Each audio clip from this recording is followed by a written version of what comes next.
Hey community, welcome back. And if this is your first time here, I'm Dr. Blaire, a doc in clinical psychology, and on this channel we discuss psychology, inspiration, social justice, and all topics in between. First things first, hit that subscribe and bell button. I'm going to see you back next week. And of course, stay tuned because we're going to continue our conversation that we started at the beginning of the year surrounding staying on target. Keep watching.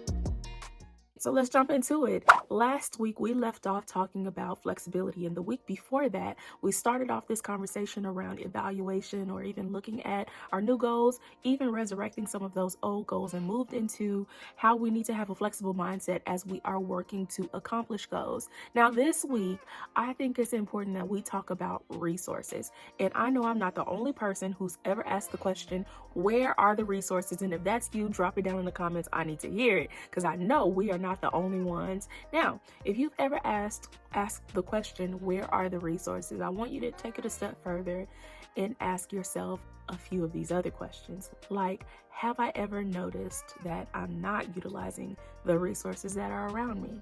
Or I feel like the resources that are available aren't quite enough. And if your answer is yes to either one of those, then this is a perfect conversation for you. Now, I grew up, and when my mother watches this, she can attest to it. I grew up hearing her say all the time, use your resources, Blaire, utilize your resources as a young child. And this is while I was in school where I struggled to ask for help. And I had to go on my own journey to get to a point where I sacrificed and had to put down the pride that came along with asking for help, but also the shame that I felt when I didn't ask for, or the shame that I felt because I needed to ask for help, because I didn't know how to do it or because I didn't understand. And so having to pull myself out of that pattern that actually was rooted in some insecurities, rooted in some pride, and rooted in things that I need to shed and get rid of, going through that process allowed for me to grow in this particular area, but it also allowed for me to unveil my eyes to see that there were more resources available to me that I had been ignoring and that I had blinded myself to. Now, I'm bringing this all up because we need resources in order to accomplish goals. And some of you may have the goal to go back to school or to finish school, but one of the resources that you need is money. I mean, school is expensive here in the States, especially. And if that is you, then you may be overlooking some resources that's available to you, like scholarships, grants, and things of that nature. Now, I know that that's not just easy to, just grab into a bag and pull it out and boom, you have a scholarship. It takes work, it takes effort, it takes research. But I'm just using this as an example of how we have resources available to us and we end up avoiding pursuing a goal, accomplishing a goal, simply because we feel like we are in a place of lack. So this really requires a paradigm shift. A shift of mindset of not where are the resources, but what resources do I have? And this, if you, the more you dig into that particular area, you may recognize that you've had a mindset of lack. Now, what is a mindset of lack? It is always thinking, I don't have. And a perfect example of this is when we have a tendency to speak from a negative perspective. Now, by raise of hand, who has also experienced a time when someone asked you or you asked someone else, what do you want to eat? And they instead, or we instead, listed off everything that we did not want to eat.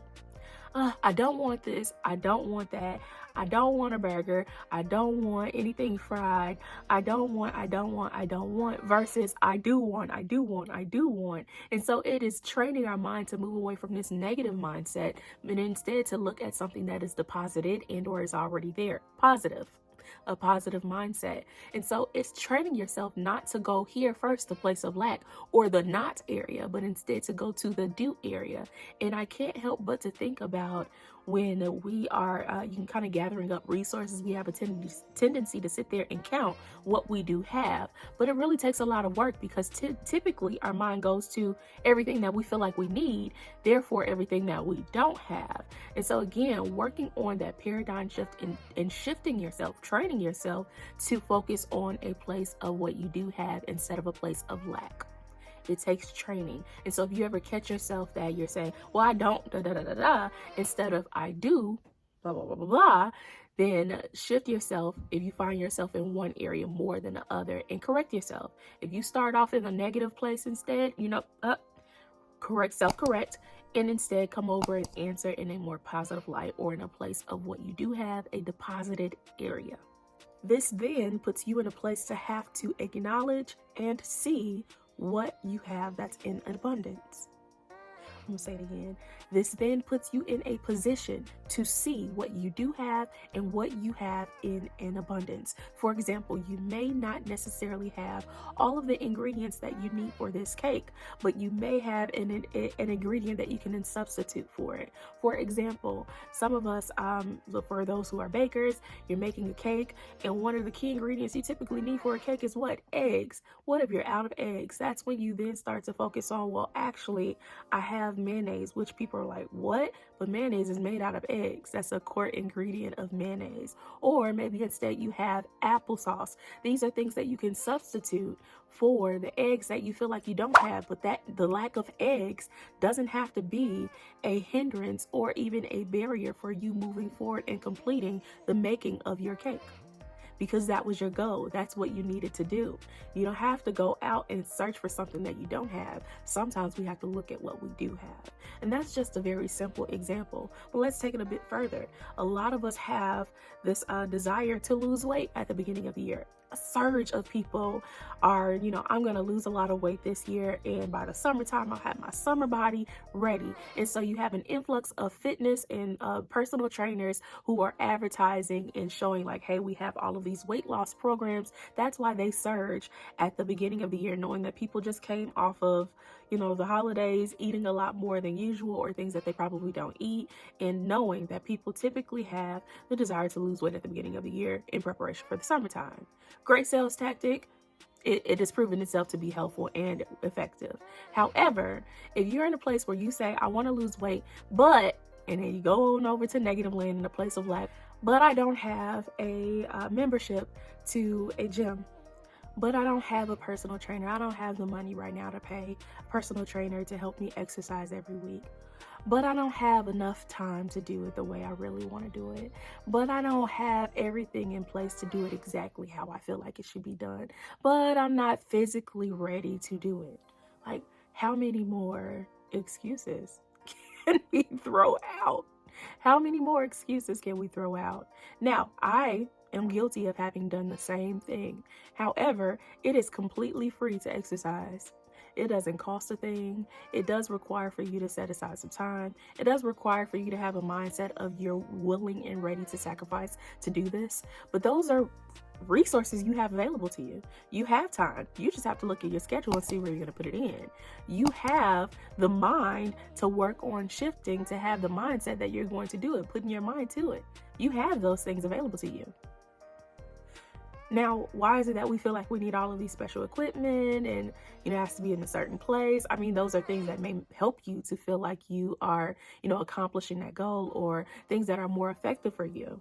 Some people prefer to work out in the gym. Some people prefer to work out at home, and others like to take a jog and walk outside. Whatever the case may be, preferences does not mean a lack of resources. It's not the same. I understand preferences, but if you are instead not moving forward because it is a thought that you have a lack of resources, again, you have to go back to that paradigm shift and say, well, I still need to move forward and use what I have now. And when you use what you have, especially for believers, using what God has given you, He will take that and put it in a place where your few has come into an abundance. And that is where you experience that process of building, you experience the process of becoming. And while you are transitioning into that, you start to experience all of these things that you needed to have experienced. And now it makes sense why you were in a place where you only had that one, but He took that one and turned it into 10. And it reminds me of so many scriptures and stories in the Bible where He took someone only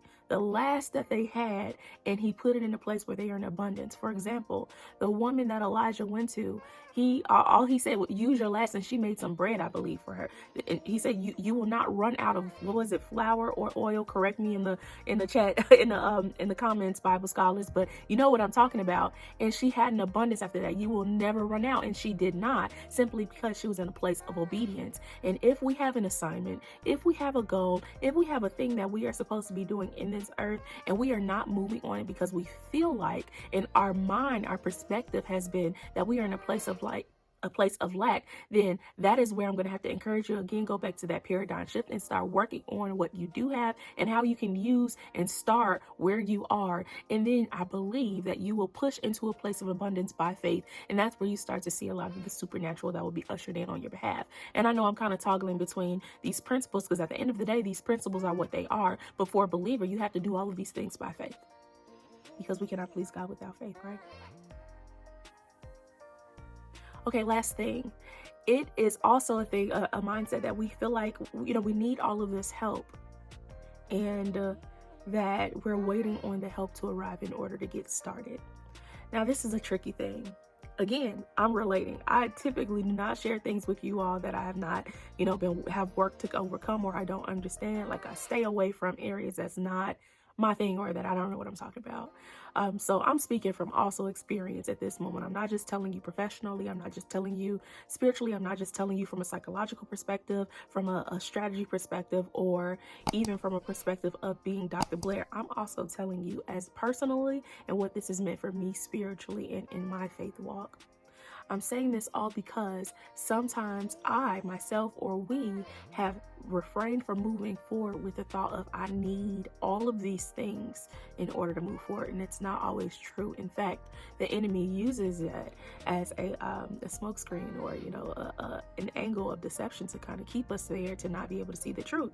And sometimes God is saying get started, and the people will come, the other resources will come, and that means that it's difficult to be seen. It's difficult to be seen by those who are assigned to help you if you're not in the space and place that you're supposed to be in when you're supposed to be there. In other words, if I have a football player who really desires to matriculate in their skill, but they're not out playing football, how is the coach supposed to recognize them? How is the coach supposed to recognize that that is a desire if they have never shown or demonstrated that this is the thing that they care about? People cannot see what the needs are if you have not put it out there, because instead you're holding it in your heart and holding it in your headspace. No one could ever do anything. You have never said or demonstrated anything that shows that this is a need. And sometimes, as I mentioned at the beginning of this, I used to, as a child, not ask for help. Sometimes you don't even have to ask for help because you're out there, you're doing the work, and it shows, hey, you need particular help in this area. And here comes this, Joe Schmo expert, this person who specializes in this area, and they feel the push or the desire to come and help you in that particular area. Well, they can help you because they've seen that you're already in the works. You're putting your feet to action. Your actions are lining up with what you're saying and what's in your heart. And when all of those things are in place, then it makes people feel a bit more confident that I could deposit something into you because you're doing the work and you won't waste my pour into you. That's a whole nother lesson, I feel like. But I digress. I think that this is clear. And I feel like there may be an opportunity later on in this year where we continue to have this conversation around resources. I know that it's a lesson that I'm even having to go to a higher height in some ideas and some businesses and some assignments that's kind of fell into my lap. And I'm like, how do I do all of this when, I have to work around that? But again, I have to jump into that space to start working and start strategizing and doing the work. And I believe I have experienced where the resources will come to me. And I'm believing the same for you, because these are not only biblical principles, but it is also logical. It has been effective. It's proven effective for many others. And I pray that it is also just as effective for you.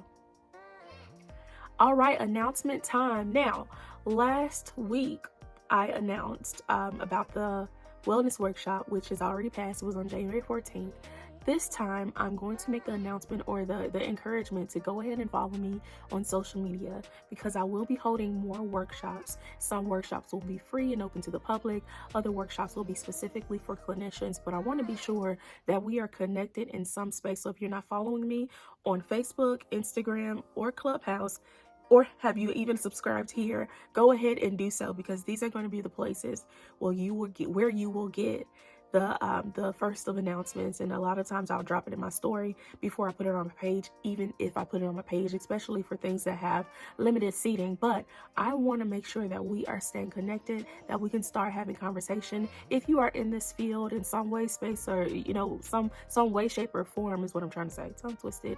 If you are in this area or this field of mental health, behavioral health in some way, in some type of helping profession, for people emotionally, or even doing some type of coaching, I'm really going to push for us to be connected, because I think that there are some times that we may be able to partnership with one another, and some information and resources that I have available that that will be perfect for you. But again, we can't do that if we're not connected. So go ahead and connect. And I want to say a special thank you to all of you who continue to support this channel and continue to come back and, drop comments down, or even a like, sharing to other people. All of those things make a major difference. And I know that I'm yet still at my humble beginnings, but I really, really, really appreciate all of you.